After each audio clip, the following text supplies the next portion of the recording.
अधिनियम पर झामुमो प्रवक्ता मनोज पांडे ने कहा, हमारा मानना है कि यह अधिनियम सही नहीं है, इसके खिलाफ प्रस्ताव लाया गया है। झारखंड के मंत्री हफीजुल हसन की टिप्पणी पर उन्होंने कहा, वे भाजपा किसी को तब निशाना बनाते हैं जब उनके पास कोई एजेंडा नहीं होता।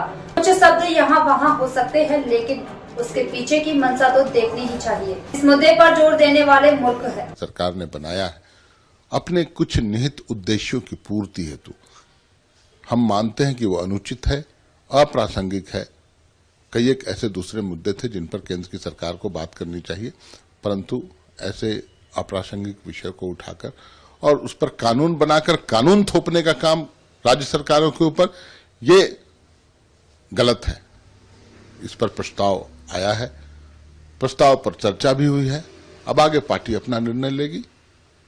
चूंकि जनभावनाएं हैं, हमारे कार्यकर्ता की भावनाएं हैं कि वक्फ का जो कानून बना है वो उसका विरोध होना चाहिए, और उस पर मुझे लगता है आज कुछ निर्णय पार्टी लेगी। आपके सरकार में मंत्री हफीजुल हसन, उनके बयान पे काफी हंगामा मचा हुआ है। सफाई भी दी है कि जब मैंने कहा तो वो सबके लिए था। मैं मंत्री हूँ, मैं संविधान मानता हूँ।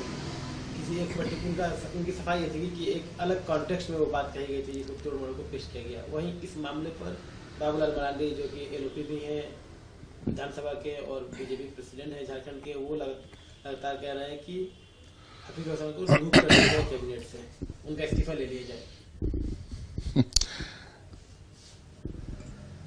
देखिए, मुझे लगता है कि कोई विषय, कोई मुद्दा नहीं मिलता है इन लोगों को तो कैसे भी टारगेट करो, और खास करके कोई अगर माइनॉरिटी सामने आ गया तो उस पर टूट पड़ो। हफीजुल हसन जी हमारे मंत्री हैं, उनके परिवार का पुराना इतिहास रहा है झारखंड मुक्ति मोर्चा के संघर्ष का।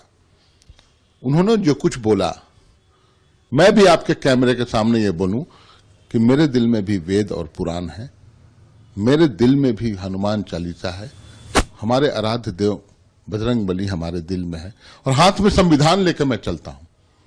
यह कहने का साहस तो कम से कम उस व्यक्ति ने किया।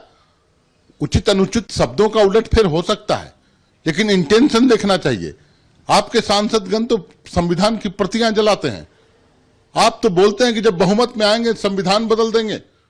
आप भीमराव अंबेडकर की मूर्तियों को खंडित करते हैं, आप हमारे राष्ट्रपिता महात्मा गांधी की तस्वीरों पर गोली चलाते हैं। उसके बाद इस तरह की बातें, यहां सिर्फ इस मामले को तूल दिया जा रहा है। हफीजुल हसन साहब ने सब कुछ स्पष्ट कर दिया, मीडिया के सामने आके स्पष्ट कर दिया। किसी को धार्मिक स्वतंत्रता है, कोई कुछ बोलता है, लेकिन उसमें अपमानित करने का कोई काम मेरी नजर में नहीं है।